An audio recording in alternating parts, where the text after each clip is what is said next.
जय हिंद साथियों, नमस्कार। कैसे आप सब लोग? आशा करता हूँ बहुत ही बेहतरीन होंगे। आज से हम स्टार्ट कर रहे हैं यूपी स्पेशल, जो बेसिकली इंपॉर्टेंट है हमारे लिए। जो यूपी पीसीएस का जो एग्जाम देने वाले हैं, जो आरओ एआरओ का या यूपी पुलिस यूपीएसआई का एग्जाम देने वाले हैं, उनके लिए ये यूपी स्पेशल की क्लास चलाई जा रही है। केवल 10 क्लासें आएंगी टोटल, और 10 क्लासों में पूरा यूपी स्पेशल खत्म कर देंगे। इस प्रकार से मैं आपको सिखा दूंगा कि आपने शायद कभी नहीं सीखा होगा किसी से। आप भी कहोगे कि सच में आप पहले मिल गए होते तो जो 2 4 6 नंबर का यूपी स्पेशल आता है वो गलत कभी ना होता। तो हम 10 क्लासें लेके आएंगे और 10 क्लासों में कंप्लीट यूपी स्पेशल करा दूंगा थ्योरी वाइज, और इसके सारे क्वेश्चन भी सॉल्व कराने की कोशिश करेंगे साथ साथ में। ये क्लास जब आप देखोगे, ये पहला क्लास है, ये आप देखोगे तो आपको लेवल पता लग जाएगा कि सर कैसे पढ़ाने वाले। क्योंकि मैं वैसे ही बता दूं कि मैं ये कर दूंगा वो कर दूंगा और होगा कुछ नहीं क्लास में, तो ऐसा कुछ नहीं। आप थोड़ा देखिए, 10 15 मिनट आप वीडियो को देखिएगा, पसंद आया तो ठीक, नहीं तो कोई और सही, है ना। हमें तो देखना ही है, कहीं से भी यूपी स्पेशल मिल जाए। तो ये बहुत ही बेहतरीन क्लास होने वाली है, आप अनुमान नहीं लगा सकते, मैं ऐसा बोल सकता हूं। तो हम स्टार्ट करते हैं बिना कुछ देरी के। बहुत ही इंपॉर्टेंट क्लास होने वाली है।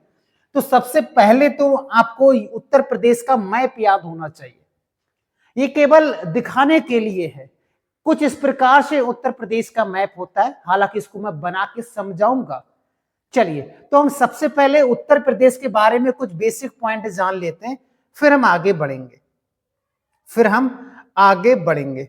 तो सबसे पहले हम यूपी का एक मैप बना लेते हैं, उत्तर प्रदेश का एक मैप बना लेते हैं।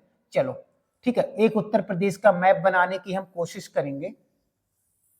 ठीक है, अच्छा बने, जो भी है अच्छा ही बनेगा। ठीक है, ये उत्तर प्रदेश का एक मैप बनाने की कोशिश करते हैं हम लोग। चलिए, थोड़ा सा बलिया को बड़ा कर देते हैं। चलो, इस प्रकार से उत्तर प्रदेश दिखेगा अगर आप मैप देखोगे तो। अब हम क्या करेंगे, सबसे पहले तो हम ये बात करेंगे उत्तर प्रदेश में टोटल जिलों की संख्या कितनी है।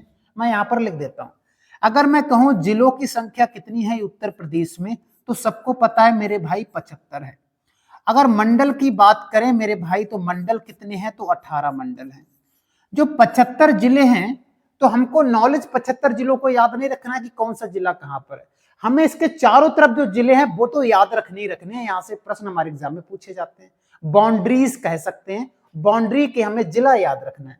जैसे ये उत्तर प्रदेश का मैंने मैप बनाया है, तो हम जो बाउंड्री के जो जिले होंगे उनको लिखेंगे भी और साथ में याद भी करेंगे। और हमको एक प्रश्न और भी आता है कि जैसे आप बताओ सर कि उत्तर प्रदेश से कितने राज्य टच करते हैं, तो हम पहले राज्य पर बात करेंगे, उसके बाद हम जिलों पर बात करेंगे। पहले बात कर लेते हैं राज्य पर। ठीक है, तो सबसे पहले आपको पता है मेरे भाई, ये हम बाउंड्री बना रहे हैं, इस प्रकार से हम राज्यों की बाउंड्री बना रहे हैं, ये चीज याद रखेंगे। ठीक है, ये मैं बाउंड्री बना रहा हूं, ये हम बाउंड्री बना रहे हैं। ठीक है, ये हम बाउंड्रीज बना रहे हैं। अब आप कहोगे ये बाउंड्रीज कैसी बना दी आपने, समझ में आ जाएगा स्लोली स्लोली आपको भी। इस तरफ पड़ता है, आपको पता है बिहार, कौन सा राज्य है इधर, इधर पड़ता है बिहार पूरब में, ये पूरबी साइड है। अगर हम बात करें बिहार के जस्ट नीचे और एक जिला पड़ता है ये वाला, इसका नाम हम बाद में आपको बता ही देंगे। यहाँ पर पड़ता है एक राज्य, से हम कहते हैं झारखंड। क्या कहते हैं, झारखंड राज्य पड़ता है। एक राज्य और पड़ता है यहां पर इस प्रकार से, जिससे हम कहते हैं छत्तीसगढ़। क्या कहते हैं, छत्तीसगढ़, याद रखेंगे। उसके बाद ये पूरा यहां से लेकर और यहां तक एक राज्य पड़ता है, जिसे हम कहते हैं मध्य प्रदेश। मध्य प्रदेश के बाद यहां पर एक राज्य पड़ता है जिसे हम कहते हैं राजस्थान। राजस्थान के बाद एक राज्य पड़ता है यहां पर हरियाणा। क्या है, हरियाणा। ठीक है, हरियाणा के बाद छोटा सा ऊपर एक राज्य पड़ता है, छोटा सा टच करता है सहारनपुर को, हिमाचल प्रदेश। हम इसको एचपी लिख देते हैं, हिमाचल प्रदेश। ठीक है, हल्का सा टच करता है यहां पर। इस तरफ है दोस्तों उत्तराखंड, कौन सा है, उत्तराखंड, याद रखेंगे। और यहां पर पड़ता है नेपाल, एक देश भी टच करता है। अगर हम इनको काउंट करें कि कितने राज्य टच करते हैं, अगर राज्यों की अगर मैं बात करूं कि उत्तर प्रदेश से कितने राज्य टच करते हैं, तो आपका आंसर होगा 1 2 3 4 5 6 7 8। हम कह सकते हैं 8 राज्य टच करते हैं, ठीक है। और केंद्र शासित प्रदेश भी एक टच करता है। आप कहोगे कौन सा वाला है भाई, तो सबको पता है भैया, भारत की राजधानी दिल्ली। आप कहोगे दिल्ली कहां पर है, तो दिल्ली पड़ती है दोस्तों यहां पर पड़ती है दिल्ली, ठीक है, याद रखेंगे। ये भी टच करती है किससे, तो आप कहेंगे उत्तर प्रदेश से, ये भी हो गया। और याद रखेंगे एक देश भी एक टच करता है उत्तर प्रदेश से, जिसे हम कहते हैं नेपाल। तो उत्तर प्रदेश से 8 राज्य, एक केंद्र शासित प्रदेश और एक देश टच करता है। अब हमने इतनी बात तो जान ली, अब हम ये जानने की कोशिश करते हैं कि कौन से राज्य से उत्तर प्रदेश के कितने जिले टच कर रहे हैं। जैसे बिहार से उत्तर प्रदेश के 7 जिले टच करते हैं, कितने, 7। कौन कौन से हैं, तो 7 को हम यहां पर लिखता हूं, ये भी हमको याद रखना है। जैसे यहां पर एक है महाराजगंज, इस प्रकार से जो टच करता है नेपाल को भी और बिहार को भी टच करता है, इसे हम कहते हैं महाराजगंज, ठीक है, महाराजगंज याद रखेंगे। महाराजगंज के बाद यहां पर एक जिला पड़ता है, थोड़ा बड़ा बना देते हैं, यहां पर एक जिला पड़ता है, इसे हम कहते हैं कुशीनगर, ठीक है, कुशीनगर। कुशीनगर के बाद यहां पर एक जिला पड़ता है जिसे हम कहते हैं देवरिया। क्या कहते हैं, देवरिया। देवरिया के बाद एक जिला पड़ता है यहां पर जिसे हम कहते हैं बलिया। क्या कहते हैं, बलिया। बलिया के बाद एक पड़ता है जिसे हम कहते हैं गाजीपुर, गाजीपुर। और गाजीपुर के बाद एक छोटा सा पड़ता है जिसे हम कहते हैं चंदौली। क्या कहते हैं, चंदौली। और चंदौली के बाद ये लास्ट में ये लटका हुआ भाग है, इसे हम कहते हैं सोनभद्र। क्या कहते हैं, सोनभद्र। याद रखेंगे उत्तर प्रदेश का नहीं, पूरे देश का एकमात्र ऐसा जिला है जो 4 राज्यों को टच करता है। देखो बिहार को भी टच कर रहा है, झारखंड को, छत्तीसगढ़ को और मध्य प्रदेश को, जिसे हम कहते हैं सोनभद्र। तो ये 1 2 3 4 5 6 7, ये 7 जिले बिहार से टच कर रहे हैं उत्तर प्रदेश के, ठीक है। अब यहीं पर हम बात करें नेपाल से कितने टच करते हैं, तो आप कहोगे दोस्तों यहां भी 7 जिले टच कर रहे हैं। कौन कौन से, तो देख लेते हैं। यहां पर बात करेंगे पीलीभीत की। किसकी बात करेंगे, पीलीभीत। पीलीभीत दोस्तों उत्तराखंड को भी टच कर रहा है और नेपाल, पीलीभीत, ठीक है। पीलीभीत के बाद दूसरा यहां पर जो पड़ेगा इसे बोलते हैं लखीमपुर खीरी। हम यहां पर खीरी लिख देते हैं, ठीक है, लखीमपुर खीरी, मैंने केवल खीरी लिख दिया। खीरी के बाद यहां पर पड़ता है जिसे हम कहते हैं बहराइच, बहराइच जिला पड़ता है। और बहराइच के बाद यहां पर एक जिला पड़ता है, इसे हम कहते हैं श्रावस्ती। थोड़ा छोटा कर लेते हैं, छोटा सा एक श्रावस्ती यहां पर लिख देते हैं, श्रावस्ती याद रखेंगे। श्रावस्ती के बाद एक छोटा सा जिला यहां पर है जिसको हम कहते हैं सिद्धार्थनगर। ये सिद्धार्थनगर से पहले बलरामपुर पड़ेगा, बलरामपुर, ठीक है। बलरामपुर के बाद पड़ेगा यहां पर एक छोटा सा ये वाला, जिसे हम कहते हैं सिद्धार्थनगर, सिद्धार्थनगर, ठीक है। तो कितने हो गए जिले, हम यहां पर काउंट कर लेते हैं मेरे भाई। 1 खीरी लखीमपुर, बहराइच, श्रावस्ती और बलरामपुर, सिद्धार्थनगर और कुशीनगर।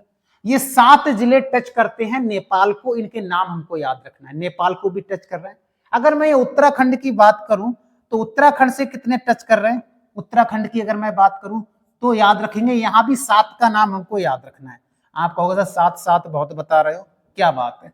7 देखते हैं। यहां पर एक जिला है जिसे हम कहते हैं सहारनपुर, हम सहा लिख देते हैं, सहारनपुर।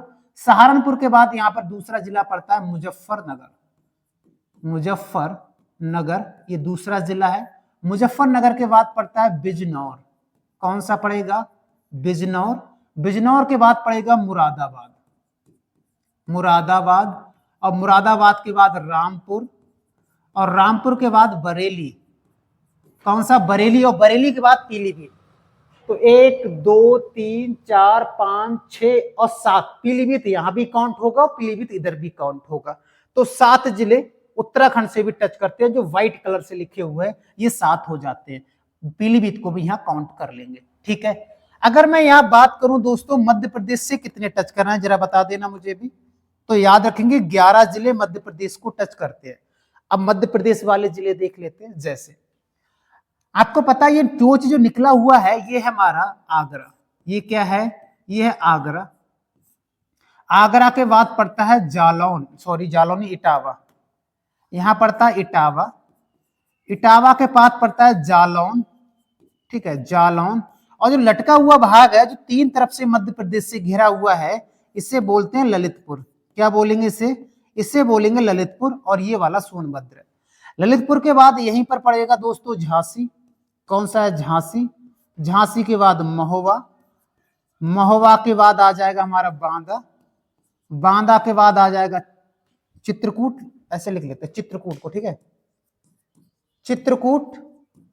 चित्रकूट के बाद आ जाएगा हमारा प्रयागराज।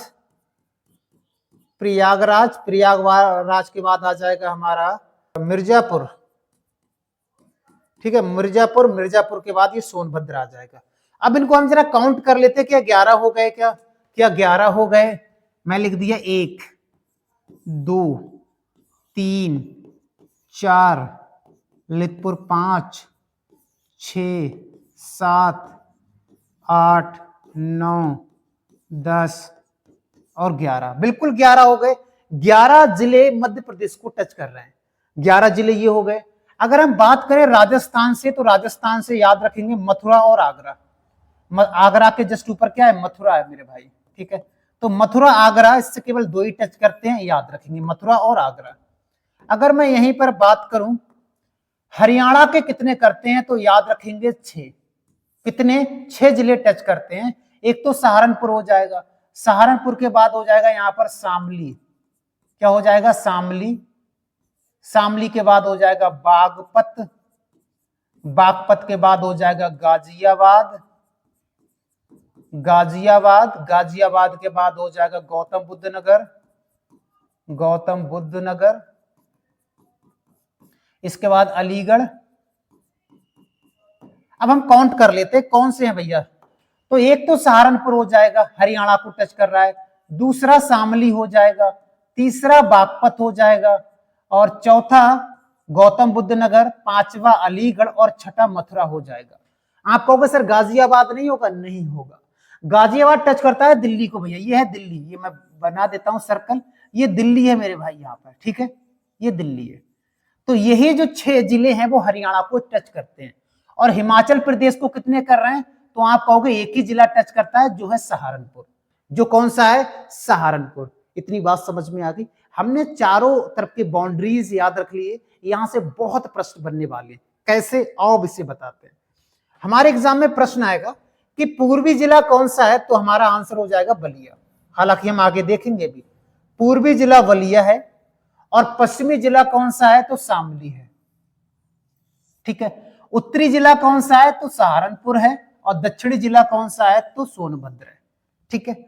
ये तो हमने जान लिया कि कौन सा जिला किस राज्य को टच करता है। अब प्रश्न कैसे आ सकते हैं, अब उन पर बात करेंगे। जैसे उसने कह दिया कि उत्तर प्रदेश का कौन सा जिला बिहार को टच नहीं करता, इसलिए हमें बाउंड्री याद रखनी है।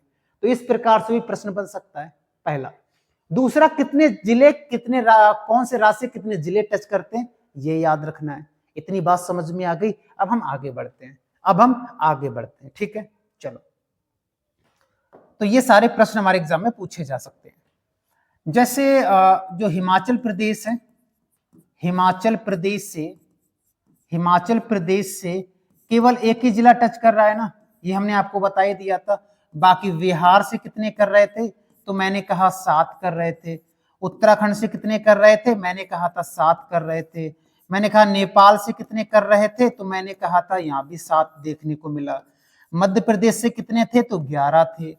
अगर राजस्थान की बात करूंगा, राजस्थान से कितने थे, तो हमारा आंसर हो जाएगा 2 थे, मथुरा और आगरा। अगर मैं यहाँ हरियाणा की बात करूं तो हरियाणा से 6 थे, मैंने आपको बता ही दिया था। अगर मैं यहाँ दिल्ली से बात करूं तो दिल्ली को टच करते हैं, गाजियाबाद और गौतम बुद्ध नगर +2 याद रख सकते हैं। ठीक है, तो इसी प्रकार से भी डाटा पूछा जाता है हमारे एग्जाम में, वो याद रखना है। ठीक है, उसके बाद हम आगे बढ़ते हैं, नेक्स्ट एपिसोड में बढ़ते हैं या नेक्स्ट चैप्टर की ओर बढ़ते हैं। परिचय की बात करेंगे अब हम इसकी। ठीक है, परिचय की बात करेंगे। उत्तर प्रदेश का सामान्य परिचय की बात करते हैं। यहां से हमारे एग्जाम में कैसे कैसे प्रश्न बन सकते हैं, आओ देखते हैं। सबको पता है आज हम उत्तर प्रदेश के नाम से जरूर जानते हैं, लेकिन पहले उत्तर प्रदेश को नहीं कहा जाता था। उत्तर प्रदेश को क्या कहते थे? तो आप कहोगे संयुक्त प्रांत के नाम से जाना जाता था। उत्तर प्रदेश को कब? तो आप कहोगे 24 जनवरी 1950 से पहले इसको संयुक्त प्रांत कहते थे। लेकिन आपसे यह प्रश्न आया कि उत्तर प्रदेश नाम कब पड़ा, तो हमारा आंसर हो जाएगा 24 जनवरी 1950 के बाद उत्तर प्रदेश नाम पड़ गया। आपको पता है 24 जनवरी 1950 इंपॉर्टेंट क्यों है हमारे लिए? क्योंकि यही वो डेट है जिस दिन संविधान की अंतिम बैठक हुई थी। ये वही डेट है जिस दिन राष्ट्रीय गीत और राष्ट्रीय गान को अपनाया गया था। ये वही डेट है मेरे भाई, समझ गए? उसके बाद आपसे यह पूछा जाएगा राजधानी वर्तमान में तो लखनऊ है, क्या पहले लखनऊ थी? तो आप कहोगे नहीं। 1836 से और 1858 के बीच में आगरा रही थी राजधानी, आगरा भी रही थी राजधानी, और आगरा के बाद 21 तक इलाहाबाद रही थी, जिसे अब हम प्रयागराज के नाम से जानते हैं, और 21 के बाद लखनऊ रही थी। तो वर्तमान में राजधानी क्या है? लखनऊ है। अब आपसे प्रश्न बन सकता है कि 1836 में राजधानी क्या थी उत्तर प्रदेश की, या 58 में क्या थी? इस प्रकार सभी प्रश्न हमारे एग्जाम में बन सकते हैं, तो इसको हमें याद रखना है। नेक्स्ट बात करते हैं कुछ इंपॉर्टेंट फैक्ट, जो चिन्ह वगैरह पूछे जाते हैं। राजकीय चिन्ह क्या है, पुष्प क्या है, ये भी प्रश्न कभी कभी देखे गए हैं। तो सबसे पहली बात करेंगे, राज्य का विभाजन हुआ था। आपको पता है उत्तर प्रदेश 2000 ईस्वी से पहले जो उत्तराखंड आप देख पाते हो, उत्तराखंड और उत्तर प्रदेश दोनों एक ही हुआ करते थे। लेकिन 9 दिसंबर 2000 ईस्वी को 13 जिलों को काटकर उत्तराखंड बना दिया गया। तो प्रश्न आएगा कि उत्तर प्रदेश से उत्तराखंड कब बना? तो ये डेट याद रखनी है आपको। ठीक है, 13 जिलों को काट के बनाया गया था उत्तराखंड। राज्य पुनर्गठन कब हुआ था? तो ये डेट याद रखनी है, 1 नवंबर 1956 में राज्य का पुनर्गठन हुआ था। बहुत सारे राज्य इस तारीख में हुए थे। अगर कभी ये प्रश्न आया राज्य की ये भाषा क्या है, तो सबको पता है उत्तर प्रदेश की भाषा हिंदी है। लेकिन कभी ये प्रश्न आया कि दूसरी बताओ भैया, पहली तो सबको पता है हिंदी है, दूसरा उर्दू है। लेकिन प्रश्न ये आएगा कि हिंदी को कब एडॉप्ट किया गया था या उर्दू को कब बनाया गया था भाषा, तो ये डेट याद रखनी है दोनों। ये डेट पूछी गई है। ठीक है, ये डेट दोनों पूछी गई है। अगर आप तैयारी करते होगे तो ये सारे फैक्ट आपको पता होने चाहिए। जैसे राजकीय पशु क्या है, हालांकि मैं बता देता हूं, बारहसिंगा है। पक्षी की अगर मैं बात करूंगा तो सारस या क्रोच हो जाएगा।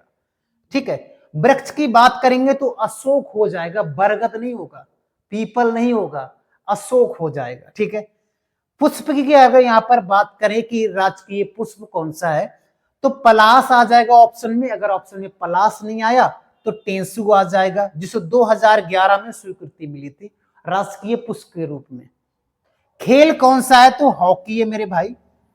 और चिन्ह की अगर बात करेंगे तो चिन्ह कौन सा है? तो आप पुलिस की वर्दी में भी देखते हो, एक वृत्त में 2 मछली और एक तीर धनुष का निशान है, जिसको स्वीकृति मिली थी 1938 ईस्वी में। ये राजकीय चिन्ह है उत्तर प्रदेश का। ठीक है, तो ये कुछ फैक्ट थे जो हमारे एग्जाम में बार बार पूछे जाते हैं। उसके बाद आगे बढ़ते हैं, ये छोटे छोटे फैक्ट थे। अब बहुत बड़े फैक्टों की बात करेंगे। यहाँ पर ये क्या लिखा हुआ है आपको कुछ समझ में नहीं आता होगा, लेकिन मैं इसको एक्सप्लेन करता हूं तो आपको अच्छे से समझ में आ जाएगा। पहले यहाँ पर मैप बनाते हैं यूपी का। ठीक है, इस बार छोटा सा मैप बनाएंगे हम, ज्यादा बड़ा नहीं बनाएंगे। ठीक है, ज्यादा बड़ा नहीं बनाएंगे। ठीक है, चलिए, चलो ये मैंने यूपी का एक मैप बनाया है। अगर आपके एग्जाम में प्रश्न आया कि ये पूरब है दोस्तों, और ये पश्चिम है, ठीक है, ये उत्तर है और ये दक्षिण है। जैसे भारत का पूर्वी बिंदु कौन सा है? तो आप कहते हो किबिथु या बलांगू, जो अरुणाचल प्रदेश में है। उत्तरी बिंदु क्या है भारत का? तो इंदिराकोल है। ऐसे उत्तर प्रदेश के भी बिंदु हमारे एग्जाम में पूछे जाते हैं।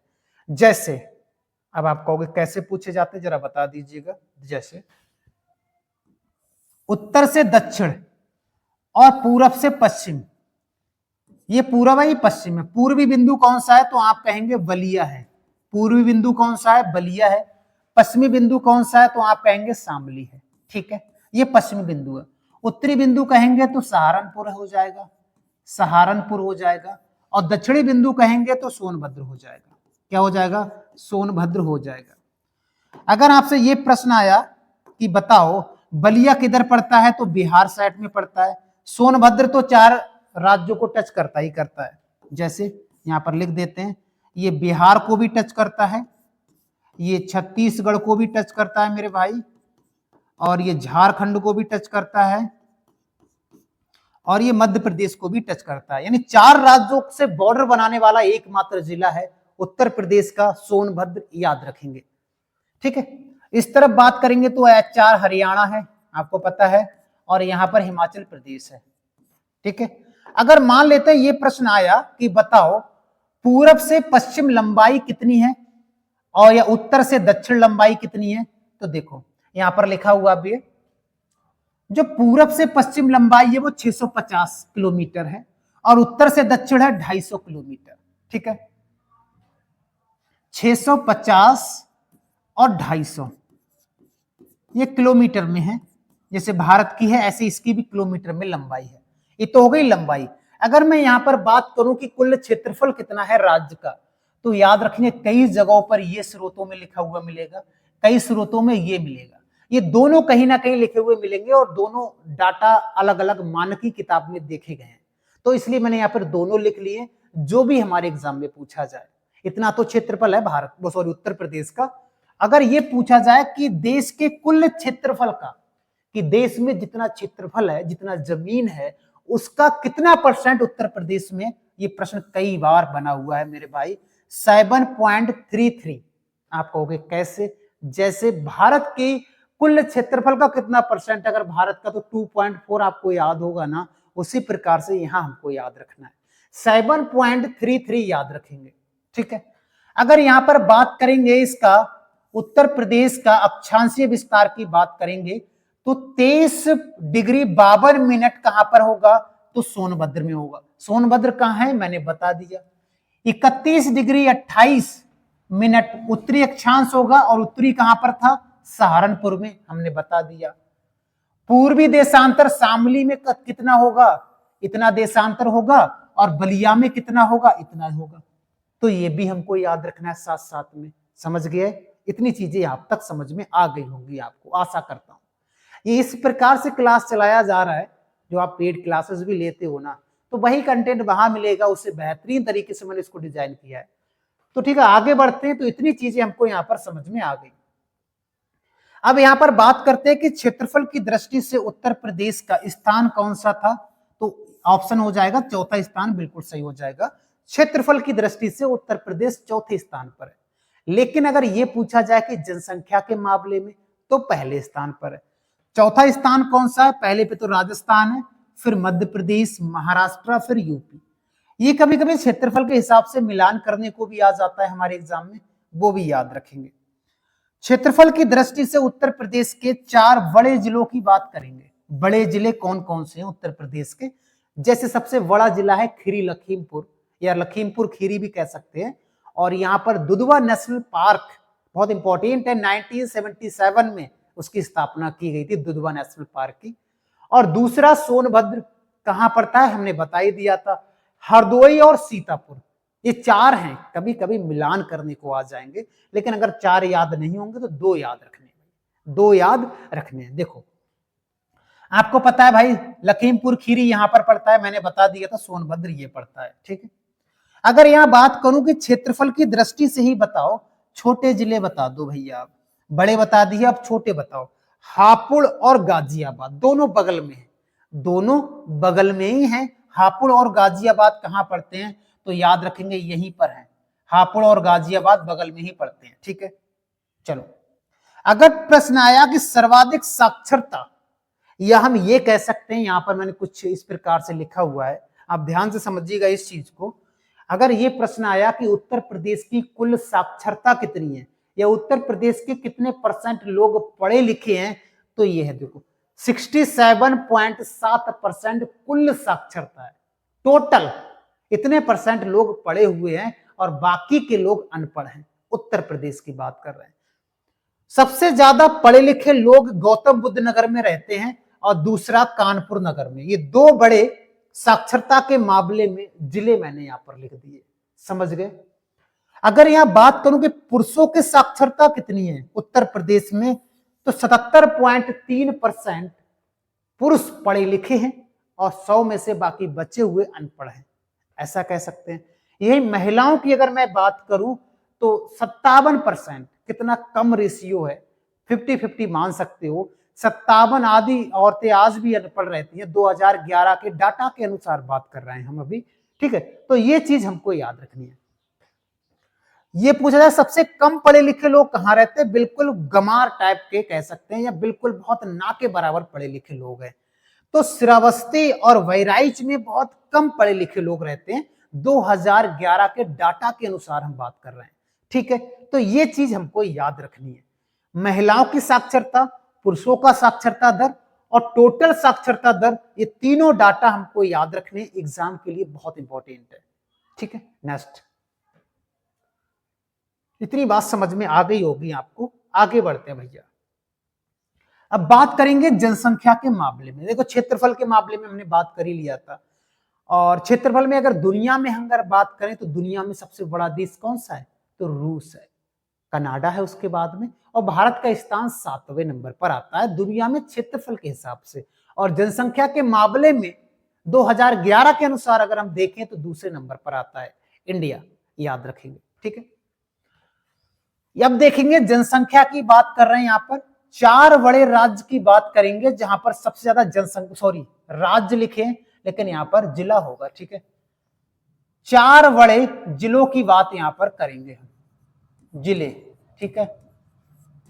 4 बड़े जिले जहां पर जनसंख्या सबसे ज्यादा है, तो प्रयागराज, जिसे हम इलाहाबाद के नाम से पहले जानते थे, अब हम प्रयागराज कहते हैं, मुरादाबाद, गाजियाबाद और आजमगढ़, ये 4 बड़े जिले हैं जहां पर जनसंख्या सबसे ज्यादा है। अगर पुरुषों की जनसंख्या पूछी जाए तब भी प्रयागराज अधिक हो जाएगा, याद रखेंगे। अगर यहीं पर पूछा जाए छोटे राज्य बताओ जहां पर जनसंख्या बहुत कम है, तो हम याद रखेंगे महोबा, चित्रकूट, हमीरपुर और श्रावस्ती। श्रावस्ती, अब श्रावस्ती कहां है मैंने आपको बता दिया, महोबा कहां है मैंने बता दिया, चित्रकूट कहां है मैंने बता दिया, हमीरपुर कहां है ये मैं आपको बता देता हूं। हमीरपुर दोस्तों पड़ता है यहां पर, ठीक है, हमीरपुर पड़ता है यहां पर, याद रखेंगे। उसके बाद अगर मैं ये बात करूं कि राज्य का औसत जनघनत्व कितना है, औसत जनघनत्व का मतलब है 1 प्रति वर्ग किलोमीटर में उत्तर प्रदेश में कितने लोग रहते हैं उत्तर प्रदेश की, तो ये बहुत डाटा पूछा जाता है, 829 जनघनत्व है। अगर यहां मैं ये बात करूं कि सबसे ज्यादा जनघनत्व कहां का है, सबसे ज्यादा उत्तर प्रदेश में बात करेंगे तो गाजियाबाद का है, ठीक है। कहां का है, गाजियाबाद में सबसे ज्यादा लोग रहते हैं। जनघनत्व की एरिया कम है और लोग ज्यादा हैं, उसी को कहते हैं जनघनत्व। जैसे भारत में बात करेंगे तो बिहार में जनघनत्व सबसे ज्यादा देखा गया, ठीक है। चलो, अगर हम उत्तर प्रदेश के लिंगानुपात की बात करें, लिंगानुपात का मतलब है कि 1000 पुरुषों पर कितनी महिलाएं हैं, 912। तो जितनी महिलाएं, 912 महिलाएं हैं 1000 पुरुषों पर, यानी आज भी बहुत सारे पुरुष कुंवारे घूम रहे हैं, बेरोजगार हैं तो कुंवारे तो घूमेंगे ही भैया। तो ये है कि 1000 पुरुषों पर कितनी महिलाएं हैं, तो 912। ये उत्तर प्रदेश का लिंगानुपात है, हमको याद रखना पड़ेगा। उसके बाद बात करें 2011 की जनगणना के अनुसार, 2011 की जनगणना के अनुसार की बात करें तो लगभग 20 करोड़ मान लेते हैं 2000 जनसंख्या 2011 में, ठीक है। अगर हम बात करें 2026 चल रहा है, अभी तक तो जनगणना हुई नहीं है, पता नहीं कब होगी। 2021 में जनगणना होनी चाहिए थी लेकिन नहीं हुई थी, कह रहे थे कोरोना आ गया। क्या अब तक कोरोना चल रहा है मेरे भाई, क्या अब तक कोरोना चल रहा है जो अभी तक जनगणना नहीं हुई है, पता ही नहीं लग पा रहा है कितना जनसंख्या पहुंच गया, क्या टॉप तो नहीं मार दिए हम, तो जनसंख्या नहीं पता। लेकिन हाँ, अंदाजा ये लगाया जा रहा है उत्तर प्रदेश का जनसंख्या कम से कम 25 करोड़ प्लस हो चुकी है, ठीक है। भारत की कुल जनसंख्या का कितना परसेंट है, ये प्रश्न कई बार बना हुआ है। 16.5% है भारत की कुल संख्या का उत्तर प्रदेश की जनसंख्या में। ठीक है। प्रदेश में जनसंख्या जनघनत्व वाले बड़े जिले बताओ जहां सबसे ज्यादा लोग रहते हैं, कम आबादी है। एक गाजियाबाद, दूसरा वाराणसी। प्रदेश में जनघनत्व वाले छोटे जिले जहां पर बहुत दूर दूर पर लोग रहते हैं, तो ललितपुर हो जाएगा और सोनभद्र, क्योंकि ये पहाड़ी क्षेत्र है, यहां पर लोग बहुत कम निवास करते हैं, सोनभद्र और ललितपुर। अब ये कहां पड़ते हैं, ये दोनों लटक रहे हैं ना, एक ये लटक रहा है और ये एक लटक रहा है, तो ये दोनों कैसे हैं, सबसे कम लोग यहां पर रहते हैं भैया। ठीक है, चलो, तो इतने फैक्ट यहां पर समझ में आ गए। ये प्रश्न कई बार बने हुए हैं इस प्रकार से। ठीक है, उसके बाद नेक्स्ट, ये देखो कुछ फैक्चुअल पार्ट है, ये तो हमको याद ही करना पड़ेगा, ऐसा नहीं इसका कोई ट्रिक नहीं है, कुछ नहीं है, लेकिन हाँ ये इसके बाद जो बेसिक चीजें और आएंगी, जैसे मान लेते हैं नदियों के बारे में जानेंगे, बांध के बारे में जानेंगे, उद्योगों के बारे में जानेंगे, हर एक चीज मैपिंग से जानेंगे, ताकि हमको याद करने में आसानी हो जाएगा। अगर आप लोगों ने सपोर्ट किया तो ज्यादा से ज्यादा कमेंट, लाइक और लोगों को शेयर करना अगर अच्छी लगी होगी तो। ठीक है, चलिए अब यहां पर बात करें, लिंगानुपात सबसे ज्यादा किस जिले में है, तो जौनपुर, यानी सबसे ज्यादा औरतें कहां पर हैं पुरुषों की अपेक्षा, तो जौनपुर में भैया सबसे ज्यादा। इसे पूर्व का सिराज भी कहते हैं, पूर्व का सिराज किसे कहा जाता है, जौनपुर को सिराज। और इसको बसाने का काम फिरोज शाह तुगलक ने किया था अपने भाई जौना खां की याद में, वही जौना खां जिसे मोहम्मद बिन तुगलक के नाम से दुनिया जानती है। और सबसे कम लिंगानुपात कहां का है, गौतम बुद्ध नगर का, यानी यहाँ पढ़े लिखे लोग हैं ज्यादा और यहाँ रड़ुआ भी ज्यादा है। यहाँ पढ़े लिखे लोग कम हैं लेकिन यहाँ रड़ुआ नहीं है, जहां पढ़े लिखे लोग हैं वहां लिंगानुपात कम है, याद रखेंगे। प्रश्न आएगा अनुसूचित जाति यानी एससी वालों की बात कर रहे हैं, शेड्यूल कास्ट वाले, दो बड़े जिले बताओ जहां पर शेड्यूल कास्ट सबसे ज्यादा रहती है, तो सीतापुर और प्रयागराज। अब सीतापुर कहां है, तो आप याद रखना जहां हमने लखीमपुर खीरी लिखा था जस्ट उसके नीचे सीतापुर है, समझ गए, जस्ट उसके नीचे सीतापुर है। आगे बढ़ते हैं, प्रश्न आएगा अनुसूचित जाति यानी एससी की बात कर रहे हैं, छोटे जिले बता दो भैया जहां पर सबसे कम लोग रहते हैं, तो एक तो बागपत हो जाएगा और श्रावस्ती हो जाएगा। देखो जो जिले हमने बात की है लगातार वही जिलों का काम चल रहा है, वही जिले लगातार आ रहे हैं, तभी मैंने कहा बाउंड्री के जो जिले हैं वो इंपॉर्टेंट है हमारे लिए।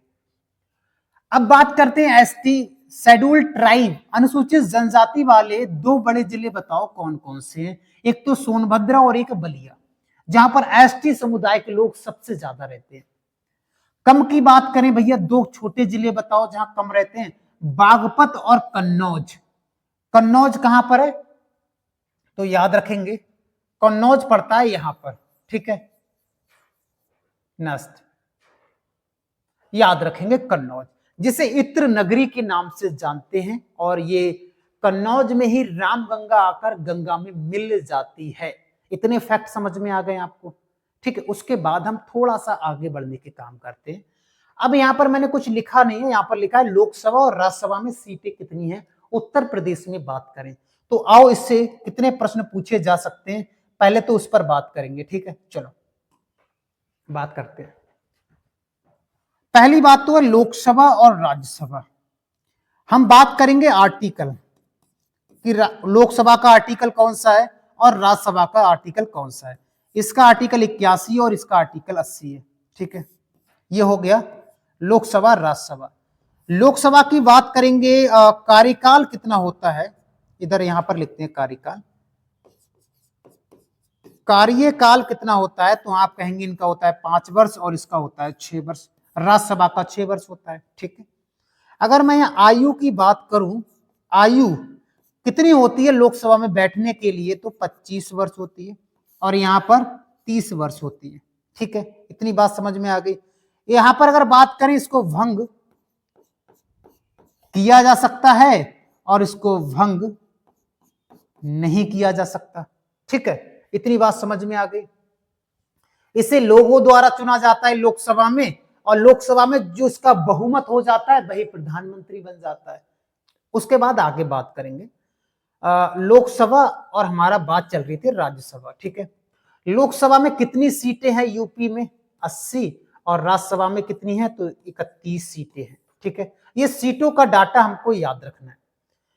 और राज्यसभा एक स्थायी सदन है। कैसा है? स्थायी सदन है जिसको भंग नहीं किया जा सकता। और ये अस्थायी सदन है, ठीक है। ये अस्थायी सदन है, ये भी हमको याद रखना है। ये लोगों के या जनता के द्वारा इनको चुना जाता है, जनता द्वारा इनको चुना जाता है प्रत्यक्ष रूप से। ये भी हमको साथ में याद रखना है। तो लोकसभा की सीटें कितनी है उत्तर प्रदेश में, राज्यसभा की सीटें कितनी है हमने जान लिया। उसके बाद हम आगे बढ़ते हैं, और ठीक है। चलो अब यहां पर बात करेंगे विधानसभा से जो आने वाले प्रश्न है हमारे एग्जाम में, वो कितने हैं। अब आप कहोगे सर विधानसभा क्या होती है, तो चलो विधानसभा देख लेते हैं, ये पीछे ही देख लेते हैं हम यहाँ पर, ठीक है। देखो जैसे समझ लेना, ठीक है। जैसे केंद्र में संसद होती है जहां पर कानून बनते हैं। संसद में क्या होता है, तो आप कहेंगे दोस्तों कानून बनते हैं। और आपको पता है संसद के 2 सदन होते हैं, एक होती है लोकसभा और एक होती है राज्यसभा। अगर इसकी अंग की बात करूंगा तो प्रेसिडेंट जुड़ जाएगा इसमें, ठीक है। इसमें प्रेसिडेंट जुड़ जाएंगे, राष्ट्रपति जुड़ जाएंगे अगर अंग की बात करेंगे। ऐसे राज्यों में कानून कहां बनेगा? राज्यों में जो कानून बनेगा वो विधानमंडल में बनता है, विधानमंडल में कानून बनता है, ठीक है, राज्यों में। इसके भी 2 होते हैं।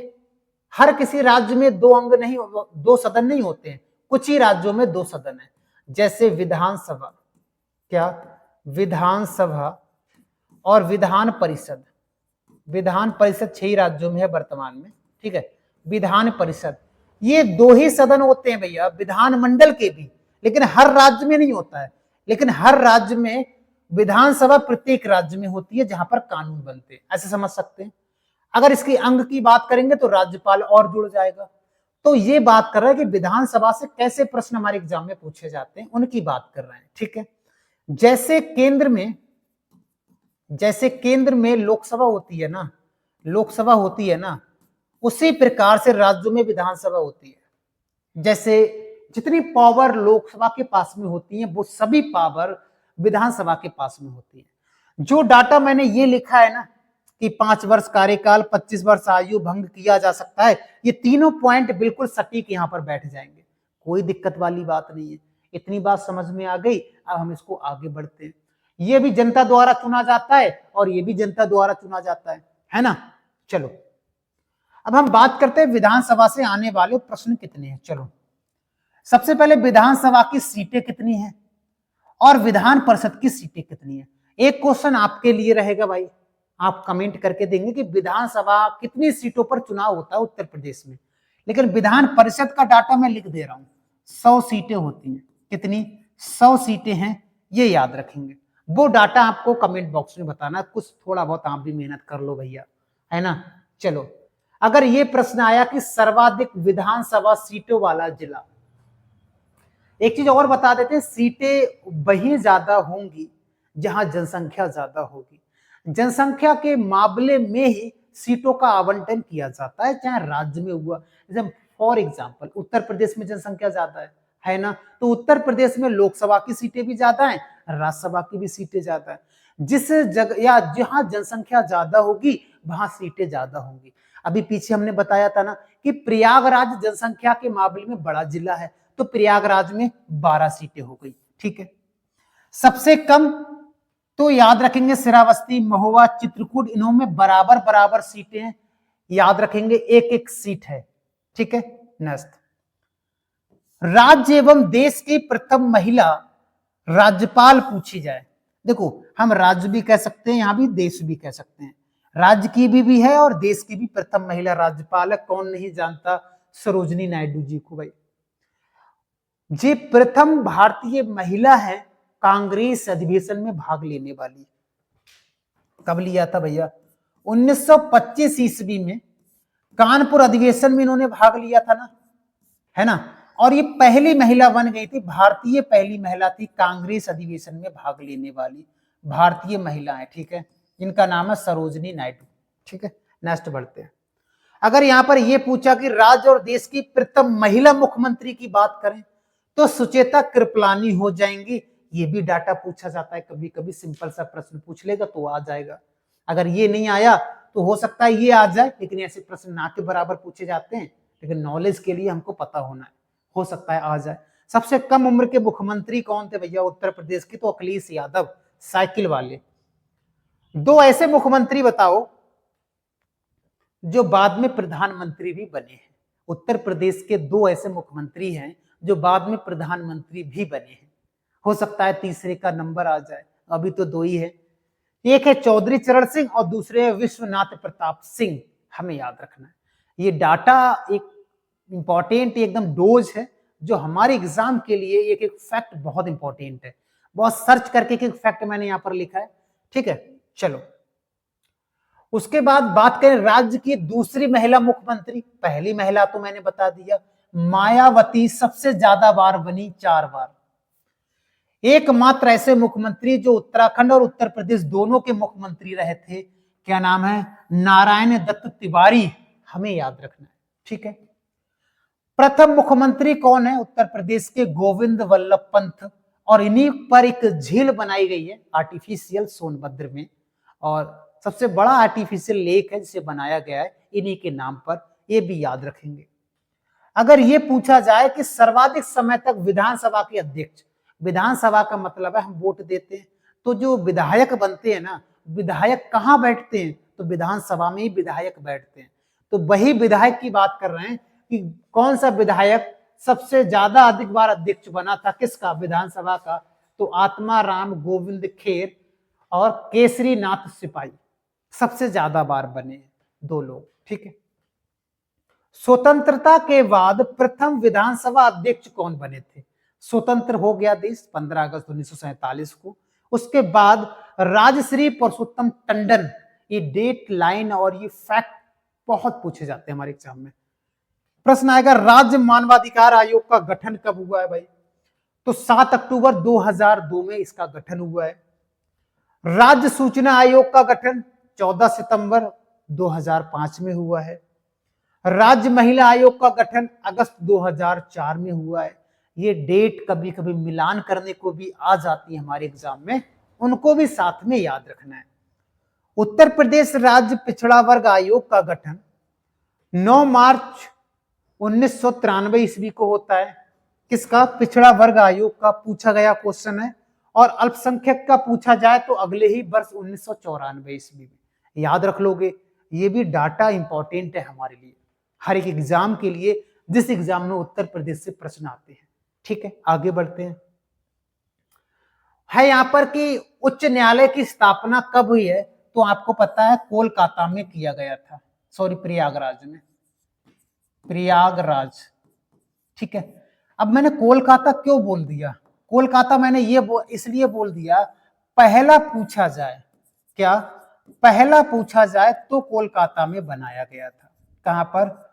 कोलकाता में बनाया गया था। ये बात है 1862 की, स्टार्ट कर दिया था काम 1862 ईस्वी में।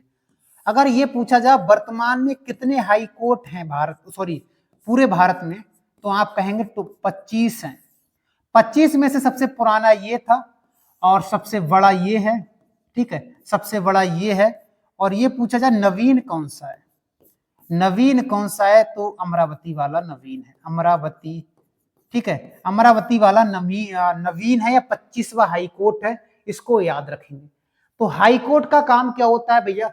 राज्य का सबसे बड़ा न्यायालय होता है जहां पर सबसे ज्यादा न्याय दिया जाता है। जैसे केंद्र का सबसे बड़ा हाई सुप्रीम कोर्ट और राज्य का सबसे बड़ा हाई कोर्ट होता है, ठीक है। चलो उसके बाद दोस्तों मैंने कुछ इस प्रकार से डिजाइन किया है, आप बताना आपको कैसा लगे तो वैसा ही स्टार्ट किया जाएगा। जैसे मैंने यहां पर, हम ये सोच रहे हैं कि जैसे जिलों वाइज जिले, जैसे मान लो हमने 5 जिले आज करा लिए, 5 जिलों से आज तक कैसे प्रश्न पूछे गए हैं हमारे एग्जाम में। कहने का मतलब नहीं समझे आप, हम ये सोच रहे हैं एक जिले से जो प्रश्न बन सकते हैं वो सब मैं एक ही बार में करा दूं, ताकि याद करने में आसानी हो जाएगी। हम क्या पढ़ते हैं, उद्योग का जिला उधर पढ़ते हैं, डांस का उधर पढ़ते हैं, गीत का उधर पढ़ते हैं, हम भूल जाते हैं यार यही जिला है या गलत है। अगर एक जिले में सारे फैक्ट मिल जाए, टोटली फैक्ट मिल जाए तो कैसा रहेगा, अच्छा रहेगा ना? तो आप लोग बताना, अगर हम जिलों वाइज जिला स्टार्ट कर दें, आज हमने 5 टॉप जिले ले लिए, उनके 5 टॉप जिलों का करा दिया 1.5 घंटा 1 घंटा जो भी है, और उनके जितने प्रश्न हैं उनसे आने वाले सब करा दिए, तो कैसा रहेगा आप कमेंट बॉक्स में बताना। तो हम जिला वाइज जिला करा देंगे, उस जिले में कितने बांध हैं, आप इस जिलों को देखो, एक सैंपल के लिए मैं लेके आया हूँ ललितपुर को। अगर ये अच्छा समझ में आता है तो ऐसे ही स्टार्ट करेंगे जिला वाइज जिला, ठीक है। चलो, ललितपुर हमने जिला लिया है, और ललितपुर आपको पता है कहाँ पड़ता है, वो लटका हुआ नीचे है, 3 तरफ से मध्य प्रदेश से घिरा हुआ है। जैसे मैं यहाँ पर थोड़ा सा आइडिया दे देता हूँ, है ना, ताकि चीजों को समझने में आसानी हो जाएगा। चलिए, ठीक है ना। चलो, ये वाला जो बताया था यही तो ललितपुर था, ये वाला, इसी ललितपुर की मैं बात कर रहा हूँ। ललितपुर जिले का प्राचीनतम नाम क्या था? तो चंदेरी राज्य का हिस्सा था, सबसे प्राचीन समय की बात कर रहे हैं अगर प्रश्न आया ललितपुर को लेकर, क्योंकि मैंने क्या बोला, ललितपुर जिला लिया है, और ललितपुर से देखते कितने प्रश्न बन सकते हैं।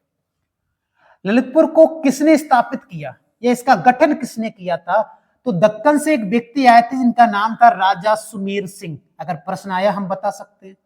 अगर प्रश्न आया जो 1857 का विद्रोह हुआ था, 10 मई से स्टार्ट हुआ था मेरठ से, और हर जगह विद्रोही नेता हमारे एग्जाम में पूछे जाते हैं, तो ललितपुर का कौन था? तो राजा मर्दन सिंह बुंदेला था, याद रखेंगे, ठीक है। यह भी प्रश्न पूछा जा सकता है, या ये भी बन सकता है कि ललितपुर जिले से होकर गुजरने वाली प्रमुख नदी कौन सी है? तो सबको पता है बेतवा है, ऐसे मध्य प्रदेश से निकलती है और इस प्रकार से चली जाती है, इसका नाम है बेतवा। बेतवा नदी याद रखेंगे, ठीक है। ये कहां से निकलती है? मध्य प्रदेश से निकलती है, विंध्याचल पर्वत से, ठीक है। ललितपुर के पूर्वी सीमा पर कौन सी नदी बहती है? पूर्वी सीमा का मतलब यहां पर हम आपको दर्शा देते हैं, ये वाली बात कर रहे हैं, ये वाली सीमा की बात कर रहे हैं, तो यहां पर है जामनी नदी। लेकिन अगर ये बात करें कि यहां पर कौन सी नदी है यहां पर, तो यहां पर है धसान नदी। अब आपको कोई यहां का मतलब आपने तो बताया ही नहीं, इसका मतलब है दक्षिण और पूर्वी सीमा, देखो दक्षिण भी है और पूर्वी सीमा पर कौन सी नदी है? तो धसान नदी है, ये भी याद रखेंगे। अगर ये प्रश्न आया कि ललितपुर में प्रमुख फसलें कौन सी हैं इंपॉर्टेंट, तो गेहूं भी अच्छा होता है, चना भी होता है, मसूर भी होता है, और मोटे अनाज भी यहां पर हो जाता है, ठीक है। ललितपुर में सिंचाई का प्रमुख स्रोत क्या है? तो याद रखेंगे, जो ये नदी है ना, इसका नाम बेतवा नदी है, इससे छोटी छोटी कई सारी नहरें निकाली गई हैं और कई सारे बांध बनाए गए हैं इस पर। ललितपुर में भी कई सारे बांध बनाए गए, बड़े बांध हैं, नाम भी आएगा, जैसे माता टीला का नाम आपने सुना होगा, राजघाट का बांध का नाम सुना होगा आपने, तो वो सारी चीजें, ठीक है। इसलिए ये सिंचाई का प्रमुख साधन है, अगर प्रश्न आएगा तो उसका आंसर हो जाएगा बेतवा, ठीक है। नेक्स्ट बढ़ते हैं। ललितपुर जिले में पाए जाने वाले खनिज कौन से हैं? देखो हमारे एग्जाम में कितना प्रश्न बनता है कि यूरेनियम कहाँ मिलता है। अब यूरेनियम इतने ज्यादा नहीं मिलता है जितना आप समझ रहे हो, जो जादूगोड़ा की खान में मिलता है पूरे भारत में, इतना तो नहीं मिलता है। लेकिन हाँ, अगर कभी भी यूरेनियम का प्रश्न आएगा तो ललितपुर टॉप पर रहता है। अगर ये पूछा जाए कि उत्तर प्रदेश में तांबा कहाँ मिलेगा, तो भी ललितपुर टॉप पर रहता है मेरे भाई, तांबा और यूरेनियम में। पूछा जाए ग्रेनाइट में सबसे टॉप पर, फिलाइट में, बलुआ पत्थर में टॉप पर कौन है पूरे उत्तर प्रदेश में? तो ललितपुर नाम आपको याद रखना है, बहुत इंपॉर्टेंट सेशन है भाई ये। ललितपुर जिला यूरेनियम के लिए बहुत प्रसिद्ध है, तो खान कौन सी है जहां से, या जो भंडार पाया जाता है ललितपुर में, वो क्षेत्र कौन सा है? मडाबरा क्षेत्र में यूरेनियम का भंडार है, कहां पर? ललितपुर में, याद रखेंगे। तो ललितपुर से इतने प्रश्न है, और भी प्रश्न है भैया, एक जिले, अभी जिला से बहुत कम प्रश्न आते हैं, जैसे सबसे ज्यादा प्रयागराज से बनेगा, तो बहुत प्रश्न बनेगा वहां से। ललितपुर में प्रमुख उद्योग कौन सा है? पत्थर का खनन किया जाता है, याद रखेंगे। अगर ये पूछा जाएगा पारंपरिक उद्योग कौन सा है, तो हस्तशिल्प है, पत्थरों की मूर्तियां यहाँ पर बनाई जाती हैं ललितपुर में। अगर ये पूछा जाएगा कि ललितपुर का जनघनत्व कितना है, 242 प्रति वर्ग किलोमीटर में लोग रहते हैं। अगर ये पूछा जाएगा कि ललितपुर में कितने लोग पढ़े लिखे हैं, तो 64 या 65 कह सकते हैं, सीधे 65% लोग पढ़े लिखे हैं, याद रखेंगे। बाकी लोग अनपढ़ है 35%, और 2011 की जनगणना के अनुसार ही हम देख पा रहे हैं। अगर ये प्रश्न आया कि प्रमुख जनजाति कौन सी है, सहरिया है, कहाँ की, ललितपुर की। प्रश्न आएगा शिवरात्रि मेला कहाँ लगता है ललितपुर में, नीलकंठेश्वर मंदिर पाली में लगता है। ये भी प्रश्न पूछे जा सकते हैं। ललितपुर में प्राचीनतम लोक गीत कौन सा है, बुंदेली लोक गीत है। ये भी बहुत इंपॉर्टेंट है हमारे लिए। जलवायु की या ललितपुर की जलवायु कैसी है, तो उपोष्णीय है। आपको पता है कर्क रेखा से थोड़ा सा ऊपर है, अगर कर्क रेखा से नीचे होता तो उष्ण कटिबंधीय हो जाता, लेकिन कर्क रेखा से ऊपर है तो इसको कहते हैं उपोष्ण या शीतोष्ण भी कह सकते हैं, याद रखेंगे। ठीक है। ललितपुर जिले में प्रमुख मिट्टी का प्रकार क्या है, तो सबसे ज्यादा जो मिट्टी ललितपुर में पाई जाती है वो है काली। दूसरे नंबर पर चिकनी भी मिट्टी यहाँ पर पाई जाती है ललितपुर में। ललितपुर की मिट्टी किस फसल के लिए बहुत इंपॉर्टेंट है, तो याद रखेंगे मसूर और चना के लिए बहुत इंपॉर्टेंट है यहाँ की सॉइल, यहाँ की मिट्टी। अभी भी 2-3 फैक्ट और बचे हुए ललितपुर से, आप दोस्तों जरूर बताना। ऐसे अगर स्टार्ट करें कि एक जिले को ले लिया, जो भी प्रश्न बने हुए हैं आज तक आप कर पाओ, ऐसे भूलने के चांस बहुत कम रहेंगे कि एक जगह पर सारी चीजें हमको मिल जाती हैं। जैसे पूछा जाएगा सबसे बड़ा बांध कौन सा है, माता टीला, याद रखेंगे ये बेतवा नदी पर है। कहां पर है ये, तो ये बेतवा नदी पर है। और आपको पता है राजघाट भी बेतवा नदी पर है, और दोनों बांध याद रखेंगे ललितपुर में है। ठीक है, दोनों बांध कहां पर है, ललितपुर में, याद रखेंगे। अगर ये पूछा जाए कि ललितपुर का जो गोविंद सागर बांध है, एक छोटा सा बांध है, वो किस नदी पर है, तो सहजाद नदी पर है, याद रखेंगे। आपको पता है बहुत प्राचीन मंदिर है यहाँ का, बहुत प्राचीन देवगढ़ दशहरा मंदिर का नाम सुना होगा, बहुत प्राचीन मंदिर है यहाँ पर, जैन मंदिर और गुप्तकालीन मंदिर से कहते हैं। ये ललितपुर में पड़ता है देवगढ़ दशावतार मंदिर, प्राचीनतम है भैया, बहुत पहला मंदिर भी कह सकते हैं, ललितपुर में था। तो ये था दोस्तों पूरा जो आज का वीडियो था, यही था। हमने जो बेसिक चीजें थी वो जानी थी, और हमने एक पैटर्न आपको बताया था कि जिला भर काम किया जाए, कि जिला लेके आ जाए 4-5, एक जिला ले आए, 5 मिनट सोच चला दे, 5 मिनट में एक जिले के बारे में पूरी जानकारी स्पीड से बता दी जाए। तैयारी तो आप लोगों ने किया ही होगा ना, केवल प्रैक्टिस, तरीका, याद कैसे होगा, प्रश्न गलत ना हो हमारे एग्जाम में, ये सारी बातें हम क्या करेंगे। यूपी स्पेशल की जो भी क्लासें, जो 10 क्लासें में कराने वाला था, ये पहली क्लास है। अगर ये पैटर्न आपको समझ में आता है तो ये पैटर्न से हम सारे जिले कराएंगे। अगर ये पैटर्न आपको समझ में नहीं आता है, आप कहोगे सर मैपिंग से स्टार्टिंग से बढ़िया से करा दो, थ्योरी बाई करा दो, तो उस हिसाब से करा देंगे। जैसा भी आप उचित समझो वैसा आपको करा दिया जाएगा। जरूर बताना वीडियो कैसा लगा, और इसका पीडीएफ भी आपको मिल जाएगा। गूगल या क्रोम पर आपको सर्च करना है, वेबसाइट है एक gsybisnusar.com, और वहां पर आपको साइन अप करना है। साइन अप करोगे, ओटीपी भेजोगे, ओटीपी डालकर पासवर्ड वगैरह बनाकर एक आईडी क्रिएट कर लोगे, उसके बाद ये आईडी बन जाएगा। यहाँ से सारी पीडीएफ जो भी यहाँ से पढ़ाया जाता है वो सारा पीडीएफ यहीं पर मिल जाएगा, आपको डाउनलोड कर लेना। नहीं समझ में आ रहा है कैसा क्या करें, तो टेलीग्राम को ज्वाइन कर लेना, वहां पर एसएमएस करके मुझे बता देना कि भाई ये प्रॉब्लम आ रही है। ठीक है, बाकी कमेंट प्रत्येक व्यक्ति को करना है, तभी ये क्लास आगे चल पाएगी, सिंपल सी बात है। बाकी मिलते हैं नेक्स्ट वीडियो में, आज के लिए इतना ही। जय हिंद साथियों।